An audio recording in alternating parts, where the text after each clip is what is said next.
Bienvenue pour ce 8e épisode du débrief 100% National 3 sur Foot Normand, l'émission préférée de votre club préféré.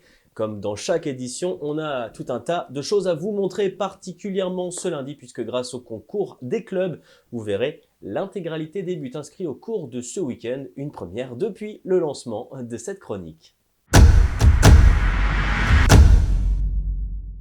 Seul leader avant cette 8e journée, le FC Dieppe, encore invaincu, se devait d'être sérieux ce week-end contre le Bayeux FC, pensionnaire du bas de tableau. Mission accomplie pour les Harengs avec une solide victoire 2-0 acquise devant leur public. À Jean d'Asnias, c'est tout d'abord l'inévitable Suleiman Séné qui frappe à la 21e minute. Lancé dans la profondeur, le numéro 7, Sénomarin, fixe et trompe le portier Jérémy Bazir. C'est déjà le 5e but en championnat pour l'ancien Havrais. 7 minutes plus tard, le jeune Rémi Chombard trompe à nouveau Bazir et clôt au passage la marque. Sérieux de bout en bout, les Diepois en sont déjà à 6 victoires en 8 journées.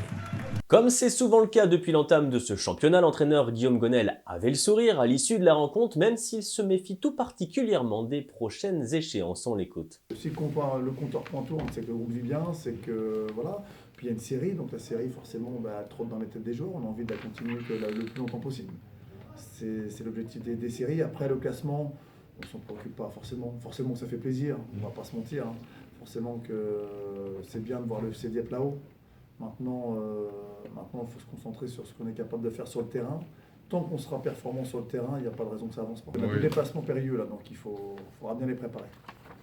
Loin de notre base, c'est le plus long déplacement au Cherbourg. C'est jamais simple d'y ramener des points.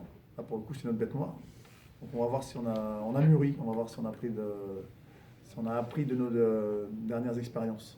On n'a jamais remporté gain de cause là-bas, puis après il y aura ce fameux derby à Wassel. Malheureusement, un ton en dessous, les Bayeuxins glissent à la dernière place du classement. L'entraîneur Olivier Jobat avait d'ailleurs un discours plutôt lucide à l'issue de la rencontre. Écoutez. On s'aurait fait une bonne surprise qu'on ramène quelque chose aujourd'hui avant le match de toute façon, parce qu'on manquait un petit peu de ressources aujourd'hui. Donc on n'était pas inquiet, mais on était venu pour faire une bonne figure.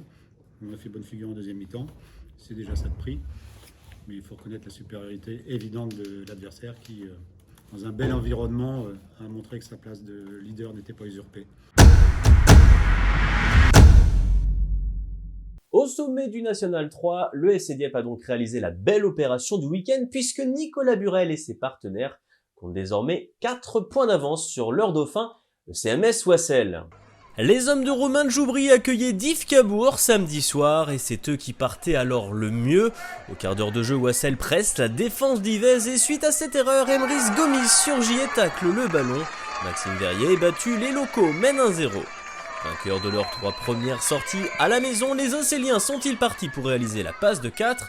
Pas si sûr. Venus avec ambition, les hommes de Philippe Clément ne désarment pas. Mis sous pression, les défenseurs de Wassel commettent l'irréparable penalty. À ce petit jeu, Christopher Mayulou défie Issa Koulibaly et le trompe à contre-pied. Wassel 1, Div Cabourg 1. Euphoriques, les visiteurs prennent leur déplacement à bras le corps et sur un nouveau coup de pied arrêté, un corner, en l'occurrence Kevin Lefrançois et le coup franc dans la surface. Sa tête décroisée permet à son équipe de mener 2-1. Mais puisqu'il était écrit que ce premier acte serait complètement fou, les Océliens arrachent un penalty à l'aube de la mi-temps, le deuxième de la partie. Le duel entre Steve Mendy et Maxime Verrier tourne alors à l'avantage du buteur vétéran. Voilà Wassel revenu à 2-2. 2-2, le score final de cette rencontre qui n'aura pas trouvé son vainqueur en deuxième période. Wassel ne perd toujours pas cette saison, mais voit revenir à sa hauteur une équipe d'Alençon décidément pleine de ressources. Si les supporters ont dû patienter jusqu'en deuxième période pour voir des buts, cela valait le coup d'attendre. À la suite de ce centre mal négocié, c'est Caliste Dimuné qui ouvre le score à la 55e minute. Le joueur formé à Amiens et arrivé d'Argentan cet été sera l'homme de ce match. 6 minutes plus tard, les Ornais récidivent, un nouveau centre venu de la gauche hérite cette fois à Hugo Mangeard qui place une superbe tête hors de portée d'Oscar Lecanu, le portier saint-lois. L'un des buts de cette 8e journée assurément. Alençon inscrit même un 3e but à un quart d'heure du terme et met les Manchois KO. Caliste Dimuné imprenable dans la profondeur, clôt la marque et s'offre alors un très joli doublé. L'entraîneur Vincent Legnaud comptait sur les 2 semaines de repos précédant cette 8e journée pour voir ses joueurs recharger leur batterie. Samedi soir, à l'issue de la rencontre, il était on ne peut plus heureux de la prestation de ces hommes. On l'écoute. Aujourd'hui, j'ai envie de leur passer un message fort à mes joueurs. C'est de leur dire croyez en vous, continuez à bien bosser. On a un regard sur cette équipe depuis le début de saison qui est un peu différente. On nous dit aujourd'hui qu'on a beaucoup de joueurs peut-être de plus de 30 ans, qu'on a du mal peut-être à recruter. Non, pas du tout. On a 2 recrutements à l'US Alençon. On a un recrutement interne au niveau de nos jeunes joueurs, parce que le club travaille très bien et c'est important pour nous. Et on a pris des joueurs, mais il faut une adaptation. Et puis on a effectivement des joueurs avec beaucoup d'expérience, mais qui ont encore démontré ce soir qu'ils étaient capables de se projeter. Donc oui, très fier de ce groupe-là. Et même si on n'est pas publicité pour finir dans ce championnat en haut de tableau, on le sait. Ce qui est important pour nous, on n'a qu'un objectif, et je le donne à mes joueurs, c'est toute la saison de se battre pour rester en haut, et on fera tout pour le faire. En manque de réussite dans l'Orne, les joueurs du FC Saint-Lô marquent le pas avec cette 3e défaite de la saison. Les hommes de Mathieu Chevreau sont par ailleurs sur une série de 4 matchs sans victoire. De leur côté, les Alençonnais, comme Dieppe et Wassel, demeurent invaincus dans ce championnat de National 3. Au pied du podium et avec un match de moins au compteur, l'Évreux FC 27 continue sa moisson de points. Seul club de National 3 normand encore en lice en Coupe de France. Les hommes de Romaric Bultel ont fait le spectacle samedi soir contre une formation de l'US Avranches dans un soir sans.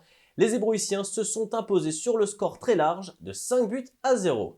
Là, l'intérêt pour nous, c'était d'être consistant et d'avoir un match référence. Et chose qui arrive hier pour le coup, parce que du coup, 5-0 certes, pas de but encaissé, le contenu est intéressant, il n'a pas fallu une tonne et des tonnes pour les concrétiser. On a aussi su exister sur les coups de pied arrêtés, malgré un adversaire qui nous a une grosse intensité dès le démarrage, où c'était haute intensité, haute voltige pour le coup, parce que c'est sur synthétique, le ballon il sortait quasiment pas, et dans les 2 sens. Eux, je pense qu'ils ont un léger coup d'arrêt en faisant le changement. Du coup, avec ce garçon-là, ça leur met un petit peu un coup derrière la tête. Et puis nous, à chaque fois qu'on s'est projeté dans la moitié de terrain adverse, ça faisait mouche. Donc du coup, tu es à 3-0 à la pause, tu es à 4-0 à la 46e minute. Puis après, c'était à sens unique pour le coup. Alors que les Avranchinais ont vécu un véritable naufrage collectif dans l'heure, dixit leur entraîneur Christophe Dubosc, ils ont aussi eu le malheur de perdre sur blessure leur défenseur Mathis Lemray, pourtant sur le retour. Romaric Bultel avait d'ailleurs une pensée pour son jeune adversaire. La petite pensée, dans un premier temps, elle est pour lui, pour ce garçon-là, parce que du coup, je pense que le garçon, il a joué la veille, il fait 3 heures de route, je pense que si on se met à sa place, ça ne doit pas forcément être évident. Donc déjà, pour commencer le Zoom, c'est déjà une pensée pour ce garçon-là. Bon rétablissement à Mathis Lemray également de la part de la rédaction de Foot Normand. 7 matchs et 3 mois plus tard, ça y est, l'Avant-Garde Caennaise a enfin remporté un match en National 3. C'est l'une des informations de ce week-end de compétition. Non contents de décoller de la dernière place et de lancer enfin leur saison, les Caennais ont en plus su le faire avec la manière sur le terrain toujours piégeur de Romy Pont-Saint-Pierre. 8e minute, ce centre de Morgan Ardouin hérite dans la surface à Malcolm Perriand, le plus prompt à l'heure de tromper Florian Le Bastard. L'AG Caen mène 1-0. 1-0 puis bientôt 2-0, nouvelle percée côté droit, Malcolm Perriand cette fois-ci à la passe trouve le capitaine Léo Hamel qui reprend victorieusement. Après 23 minutes de jeu, le break est fait. Moins souverains sur leur terre, les locaux laissent Clévit Dicamona creuser définitivement l'écart sur un corner à la 72e minute. La réduction de l'écart viendra sauver l'honneur des locaux dans les derniers instants, mais ce but, magnifique au passage de Zakaria Armaoui, ne remet aucunement en question ce succès caennais tant attendu. Comme quoi un club caennais qui remporte un match de championnat, c'est possible. On écoute en tout cas tout de suite ce qu'avaient à dire sur cette victoire les principaux acteurs de l'avant-garde caennaise, dont l'entraîneur Julien Le Pen. Les garçons étaient vraiment solides, beaucoup de rigueur sur le match, beaucoup d'entraide, beaucoup d'envie et de la qualité aussi parce qu'offensivement on a fait la différence, on a marqué sur les situations qu'on a eues positives, donc c'est un bon match de la part des gars. Ça a été un petit peu dur physiquement, mais on a joué simple, on a joué les coups à fond, on a géré et puis voilà. On a joué avec un peu d'expérience aussi, un peu d'expérience. Aujourd'hui, le collectif fait un gros match. On laisse très peu d'occasions, à part le petit regret, c'est le but qu'on prend à la fin. Mais sinon, il n'y a rien à dire. L'équipe fait un super match défensivement, offensivement. On a marqué assez tôt. On était costaud dans les deux surfaces, offensif et défensif. Donc je pense que la victoire aujourd'hui, elle est méritée. Fin de série pour Romy Pont-Saint-Pierre qui concède sa deuxième défaite de la saison à domicile. On écoute tout de suite la réaction de l'entraîneur Grégory Legros. On n'a pas bonifié ce qu'on est allé chercher il y a 15 jours à Vire, donc forcément déçu. Mais il faut en vouloir qu'à nous-mêmes. Hein. Le football a cette vertu de toujours remettre les joueurs à leur place et l'organisation. Et on a ce qu'on mérite. On rate notre première mi-temps, encore une fois. Donc s'il faut qu'à un moment, des fois, ça passe. Hein, de se bouger en deuxième mi-temps et d'aller récupérer un score, parfois ça passe. Là, c'est pas passé. Donc il va falloir trouver de la constance et ça ira beaucoup mieux. La rédaction souhaite par ailleurs un bon rétablissement au Canet Clévit Dicamona, touché lourdement en fin de match et évacué par les pompiers vers l'hôpital. Avec sa victoire, l'AG Caen a donc raccroché le wagon des équipes qui la précèdent. Elle compte d'ailleurs toujours un match en retard au compteur à disputer contre Évreux.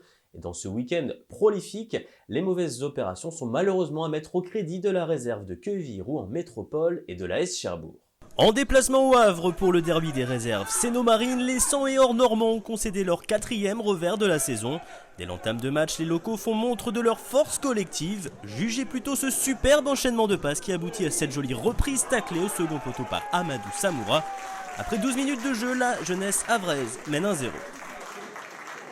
Les hommes de William Louiron sont dominés dans ce début de partie et concèdent bientôt un penalty. On joue alors à la 38e minute.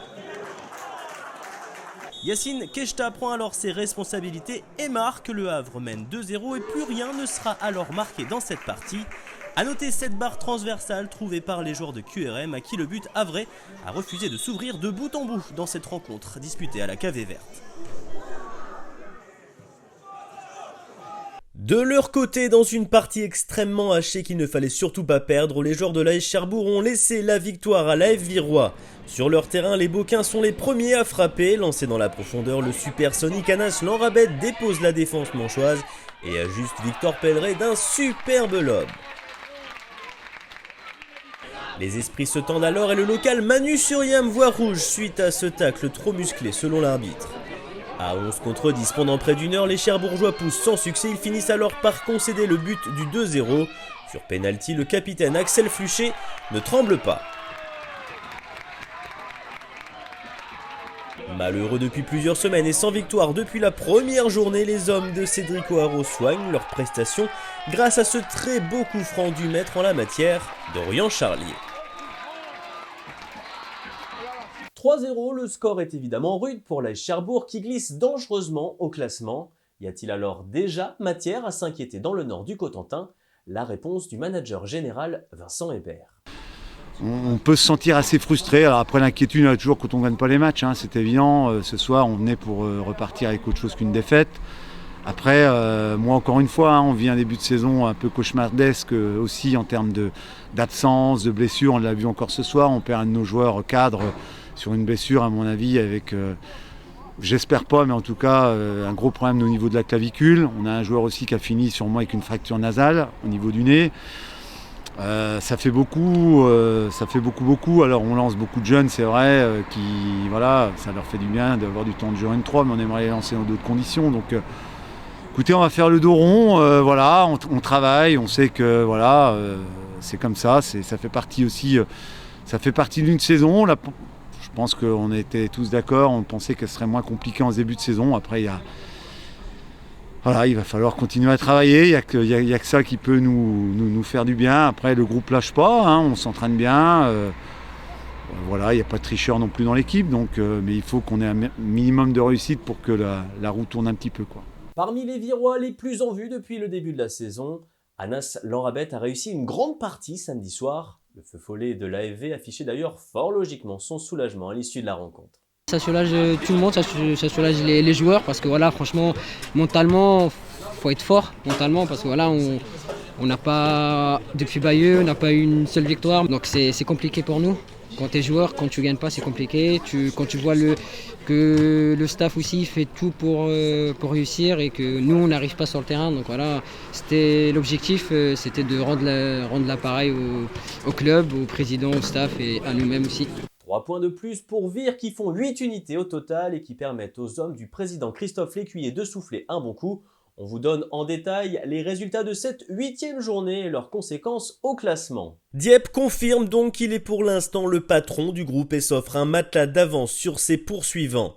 Si Wassel et Alençon complètent le podium, Évreux, à la faveur de son match en retard à disputer contre l'AGECAM, a virtuellement encore son mot à dire dans la lutte pour les places d'honneur.